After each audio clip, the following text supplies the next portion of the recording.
హైదరాబాద్ లోని వైఎస్ఆర్సీపీ కార్యాలయంలో తెలంగాణ విమోచన దినోత్సవాన్ని ఘనంగా నిర్వహించారు.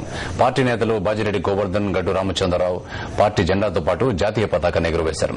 అప్పటి తెలంగాణ సాయుధ రైతాంగ పోరాటానికి ఇప్పుడు తెలంగాణ పోరాటానికి మధ్య తేడా ఉందని గడ్డు రామచంద్రరావు అన్నారు. పేదవానికి భూస్వాములకు మధ్య జరిగిన పోరాటమే సాయుధ రైతాంగ పోరాటమని, దాన్ని ఇప్పటి తెలంగాణ పోరాటంతో ముడిపెట్టడం టీఆర్ఎస్ కు మంచిది కాదని గడ్డు రామచంద్రరావు సూచించారు.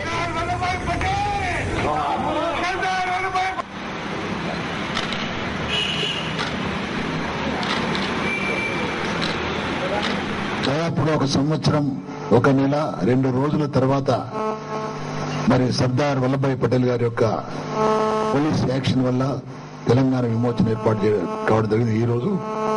కాబట్టి ఈ సందర్భంగా తెలంగాణ ప్రజలందరూ కూడా దాదాపు 66 సంవత్సరాల తర్వాత 66 సంవత్సరాల క్రితం మనకు విమోచన కలిగిన దినం కాబట్టి ఈరోజు తెలంగాణ ప్రజలందరికీ కూడా వైఎస్ఆర్ కాంగ్రెస్ పార్టీ తరఫున శుభాకాంక్షలు తెలియజేస్తూ, తెలంగాణ వాదన మీద తేలులాగా చేరిన వ్యక్తులు ఎవరైతే తెలంగాణకు సున్నితమైన సమస్య మీద తేలులాగా చేరి ఆ తేలులో విషపురులైపు ఇలా తెలంగాణ ప్రజలను తింటున్న పరిస్థితి మనం చూస్తా ఉన్నాము.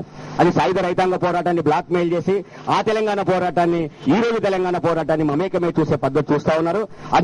అది ప్రాంతాల మధ్యన పోరాటం కాదు, అది పేదవాడు భూస్వాములకు వ్యతిరేకంగా చేసిన పోరాటము. ఆ రోజు సాయుధ రైతాంగ పోరాటంలో గ్రామాలు వదిలిపెట్టి పట్టణాలకు వచ్చి తలదాచుకున్న భూస్వాములు ఈ రోజు తెలంగాణ పోరాటంతో టీఆర్ఎస్ వెనుక చేరి ఇవాళ తెలంగాణ ప్రజల్ని మరొకసారి దోచుకోవడానికి ప్రయత్నం చేస్తా ఉన్నారు. అందుకని తెలంగాణ సాయుధ రైతాంగ పోరాటాన్ని బ్లాక్ మెయిల్ చేయడం గానీ, తెలంగాణ సాయుధ రైతాంగ పోరాటాన్ని వాళ్ళు మాట్లాడడం గానీ, ఆ రైతాంగ పోరాటాన్ని తెలంగాణ పోరాటంగా చిత్రీకరించే పద్ధతి టీఆర్ఎస్ కు మంచిది కాదు.